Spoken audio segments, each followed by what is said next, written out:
शिक्षक भगवान से भी बढ़कर होता है। अज्ञान के अंधेरे से ज्ञान के प्रकाश की ओर ले जाने वाले गुरु को भारतीय सनातन संस्कृति में जो स्थान प्राप्त है वह माता पिता ईश्वर किसी को भी नहीं है।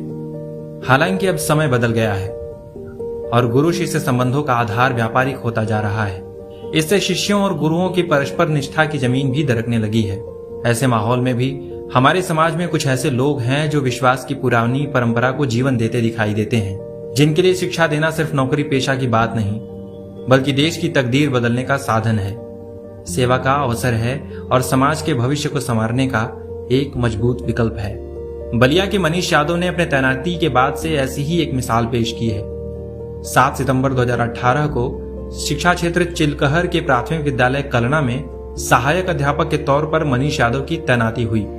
यहाँ उन्होंने अपनी नई और रचनात्मक सोच के जरिए सरकारी स्कूल की तस्वीर बदल कर रख दी। खेल खेल में बच्चों को पढ़ाने, सोशल मीडिया के माध्यम से उन्हें जागरूक करने और बच्चों के साथ अपनेपन की भावना के उनके तरीकों ने उन्हें बच्चों का प्रिय बना दिया। तभी तो जब उनका किसी और स्कूल में ट्रांसफर हुआ तो विदाई में उनके छात्र फूट फूट कर रोने लगे।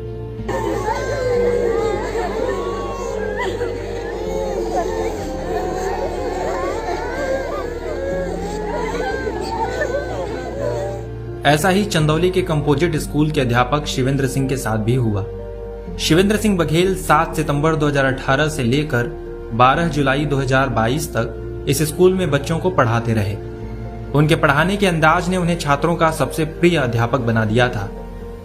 शिवेंद्र सिंह का जब ट्रांसफर हुआ और वह गांव से जाने लगे तो ऐसा लगा कि उनके प्यारे स्टूडेंट्स नियमों की सारी मजबूरियों से पार होकर उन्हें जाने से रोक लेंगे। ऐसे रोके? अरे मेरा बच्चा, ऐसे नहीं रोकते सब लोग। नहीं, बहुत मजे करो, बहुत अच्छे करो। दिनेश कुमार वर्मा को टीचर्स डे पर राज्य शिक्षक पुरस्कार से सम्मानित किया गया है। दिनेश कुमार के पढ़ाने का तरीका बेहतरीन है। वह बच्चों को छोटी से छोटी चीज समझाने के लिए प्रायोगिक तरीके का इस्तेमाल करते हैं। इससे बच्चों में पढ़ाई के प्रति लगाव पैदा होता है और वह खेल खेल में विज्ञान और गणित के कई कठिन सिद्धांत भी आसानी से समझ लेते हैं। रहा है इसका मतलब है ध्रुव चारों दिशाओं में बराबर दाब लगाता है कि नहीं? ये बात सिद्ध हो जाएगी। चलो प्रकार निकाल के देखो क्या होता है।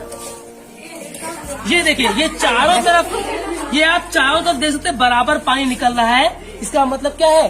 ध्रुव चारों दिशाओं में बराबर दाब लगाता है। दिनेश की इसी प्रतिभा की वजह से उत्तर प्रदेश सरकार ने उन्हें सम्मानित किया है। अभी तक हमने जिन जिन शिक्षकों की चर्चा की वे तो पेशे से अध्यापक हैं, लेकिन अब हम जिन द्रोणाचार्यों के बारे में आपको बताने वाले हैं उनका पेशा कुछ और है। वे अपनी क्षमता की सीमा से आगे बढ़कर देश का भविष्य संवारने में लगे हैं। पहली कहानी उन्नाव में जीआरपी में काम करने वाले रोहित कुमार की है। रोहित ने किसी प्लेटफॉर्म पर कुछ बच्चों को भीख मांगते देखा। इसके बाद यह दृश्य उनके जेहन से कभी नहीं उतरा। उन्होंने ऐसे तमाम बच्चों को जुटाया जो भीख मांगते थे और एक पेड़ के नीचे उनके लिए स्कूल खोल दिया। हालांकि बाद में उनका ट्रांसफर झांसी हो गया और वह गांव से चले गए। उनकी विदाई के समय पूरा गांव भावुक होकर रो पड़ा था।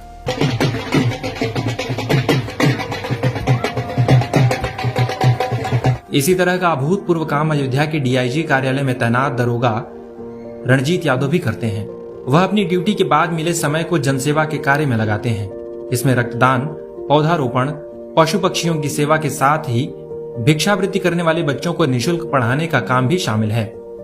रणजीत का फ्री स्कूल अयोध्या के खुर्जा कुंड के पास स्थित जयसिंहपुर वार्ड में मलिन बस्ती में नवंबर 2021 से चल रहा है। इसमें इस समय 65 बच्चे रणजीत यादव से पढ़ने आते हैं।